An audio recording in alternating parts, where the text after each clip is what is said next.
go. What the? My sister. Tonight I want to talk from part 4 of our Overcomer series. And I want to talk from the thought of overcoming depression. Overcoming depression. When you review the great names and personalities of the scriptures, you become aware very quickly that almost all of them at one time or another have had an encounter with great discouragement and deep depression.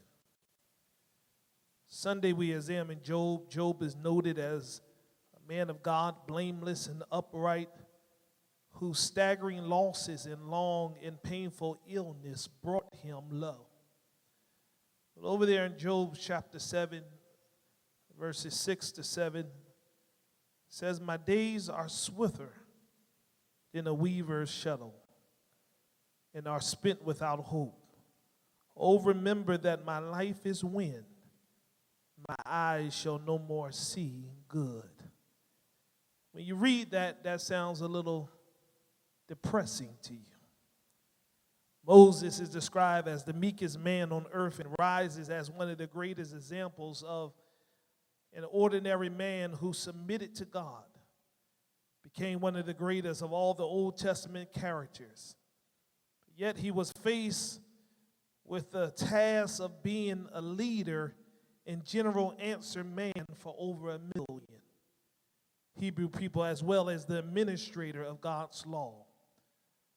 But there came a time when Moses felt the crushing weight of his assignment. And he cried according to Deuteronomy chapter 1, verse 12, reading out the NIV version, but how can I bear your problems and your burdens and your disputes all by myself? Elijah, one of the greatest prophets of old, asked for his life to be taken. David, in his efforts to hide sin, made a journal entry that speaks of the total loss of strength and the embedding way of all that is worthwhile in life and groaning all the day long. Jonah, the first foreign missionary, became deeply despondent when God did not destroy Nineveh. Jeremiah was so profoundly sad that he is known to this day as the weeping prophet and confessed that he wished he'd never been born. And then there's Nehemiah and Ezekiel and Peter, and you read more and more throughout the scriptures, those that have dealt with burdensome situations. The company of the depressed is a very noble company. And whether we will admit it or not, all of us have been numbered among them. One writer calls depression the common cold of emotional disorders. All of our lips have spoken the words of discouragement and depression. All of our hearts have felt it. Every one of us have known at one time or another the slap of a setback, the grief of loss, or the disheartening effects of stress. And to be human is to feel that numbing, exhausting, demotivating fog of depression. And then there is the kind of depression that is even more complicated because it lies within the form of chemical imbalance, which means we cannot escape the black hole without medical attention. I said it before and I'll say it again. There's nothing wrong with prayer and therapy. Some here know the private battle of a weary sadness that can take on many forms and show itself in many ways. What adds to the burden of the depressed and the despondent is the common and misguided notion that good Christians don't get depressed. Any hint of depression around the church and cliches start to surface. You just need to have a little more faith. Or remember to rejoice in the Lord always. Or sometimes it comes off as a pep talk. Come on, get up and get moving. Stop having a pity party and pull yourself together. The question we sometimes ask ourselves, what would people think of God if they see you like this? And of course, this simply pushes the depressed deeper into the hole and teaches the discouraged that unless they want to hear the cheap cliches again, they had better fake happiness. So I need to talk to some folks tonight that say there's come a time in my walk with God that I don't feel like faking. There's come a time where I walk into worship and I feel like breaking down, because sometimes my breakdown is the very thing God uses to break me through. And when we look at this text in Psalm 77, it is intensely helpful passage when we are in the pit of this life.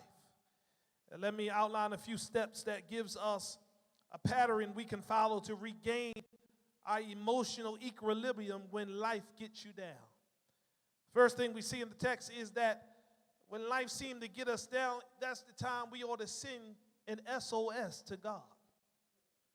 He says it in verse 1 and 3, 79, I cry aloud to God, and he will hear me. In my day of trouble, I sought the Lord. My hands were lifted up all night long.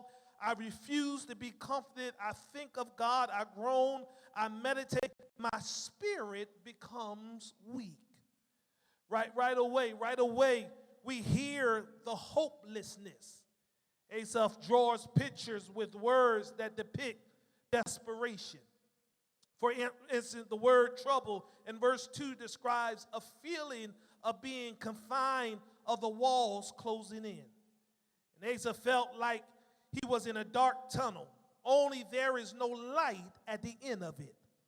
And when he says his soul refuses to be comforted, he means he tried to shake this off by the normal means we all resort to, but it isn't working.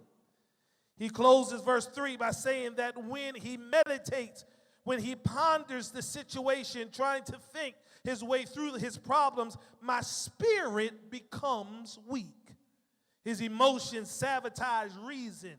The escape of sleep elude him. He stretched out his hand like a drying man longing to be saved.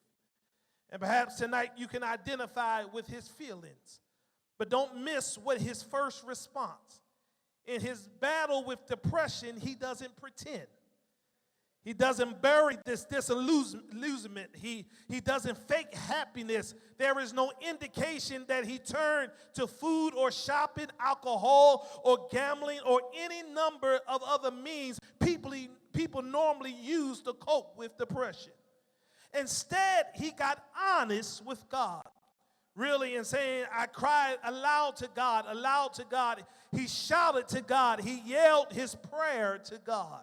In verse 3, he describes of this further, I think of God, I groan, and the word groan can mean everything from a quiet noise to a raging explosion.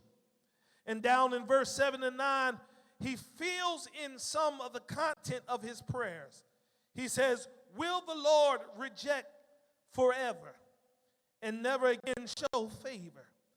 Has his faithful love ceased forever? Is his promise at the end for all generation? Has God forgotten to be gracious? Has he in anger withheld his compassion? We find that he cycled through a wide and uncontrollable rage of emotions.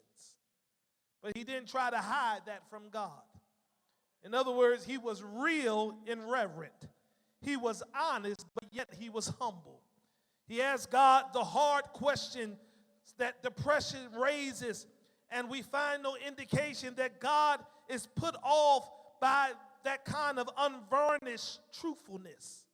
I need to help somebody tonight. Don't be ashamed to admit your inner turmoil, thinking that voicing your questions will offend God. In other words, God wants to hear from you. And although he knows our thoughts are far off and he knows our hearts, every now and then the Lord wants you to talk to him. In fact, the Bible promised that the Lord is near to the brokenhearted and he saves the crushed in the spirit. And I've learned in my moments of urgency that I don't have time to think about how people perceive my praise to God. I've learned in my time of urgency and when I need God to do something right now, that is a time to send God a SOS praise. This praise is, Lord, I need you to show up right now in the midst of my problem. This praise is when my heart is overwhelmed, that I need God to move in the midst of it. And this is not a praise that offends God. This is not a praise that gets on God's nerve. This is a praise that says, God, I acknowledge you in the midst of what I'm going through, and I realize that I can't handle this on my own. I wonder, is there anybody in the house on tonight that has ever sent God an SOS praise? Have you ever been in a place in your life where you felt like you were almost giving up? You couldn't see the light at the end of the tunnel, but it didn't matter where you were and who you were around. You opened your mouth and gave God the best praise that you had because you had an urgent situation that you needed God to meet. Can I help somebody here tonight? When you need God to do something supernatural and need God to do something right now, you ain't got time to look cute. You ain't got time to get it all together. You don't have time to get the words right. Every now and then you just cry out, God, I need you, and I need you right now. That's why the songwriter tells us every now and then we ought to cry out, I need him. Because in that moment we are telling God we are in a desperate situation, and unless you show up, it won't work. And so God, he tells us it's all right to send him a SOS. But then the next thing we find here in the text is that we ought to choose to redirect your thoughts. Here it is. During one of the many sleepless nights, we find that Asaph, he concludes that God was keeping him awake for a reason. He says in verse 4, he says, you have kept me from closing my eyes, he says. He lay there in the silence, unable to speak, and his mind drifted back to sweeter times.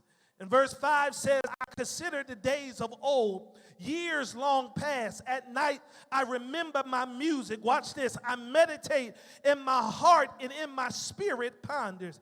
Here it is. He deliberately focused his thoughts on those past times when God seemed so near and he could push back the darkness with a song. And then down in verse 10, he talks about how he did this. He said, then I said, I will appeal to this, to the years of the right hand of the Most High. And I'm going to force my thoughts out of the dungeon back to the years when I saw God doing great things. And then in verse 11, he writes, I will remember the Lord's work. Yes, I will remember your ancient wonders. I will reflect on all you have done and meditate on your actions. Please understand tonight what an important step. When you feel locked down in depression, you need to regain your perspective. And when trouble comes in your life, when trouble crowd in, and just getting up in the morning seems like a chore, where does your mind lean to? For many, it leans towards how bad it is now. And it's easy to conclude that the future will probably be bad as well. And that's when it's important to call to your mental, to call back to your mind, to remind yourself that all of us have a rear view mirror spiritually, that every now and then you ought to look back at the past of where God has brought you from and learn how to thank God and appreciate God, that if he brought you from it then, that he's able to bring you through it now. And some of you saying, Brother Pastor, you're contradicting yourself because sometimes you told us not to look back at the past. You ought not to look back at the past and get stuck in the past. But every now and then you ought to look back in the past and look at where God has brought you from And when you think about where he has brought you from, you ought to give God a praise, and you ought to encourage your own self and say, if God was able to bring me back then God is able to do it for me one more time. I need to talk to somebody here tonight that ever found yourself between a rock and a hard place, but you just glance back to what God did for you. And some of us have the testimony that we don't have to look back very far. We can look back to last week and last month and last year and think about how God delivered us, how he healed our bodies when the doctors gave us a bad report, how he made a way out of no way, how he brought us from darkness into light. We don't have to look far, and some of us have that testimony. I know it may sound cliches, but when I think of his goodness and what he's done for me, something on the inside of me gives me a little strength to say I can make it just a little while longer. To go. What go?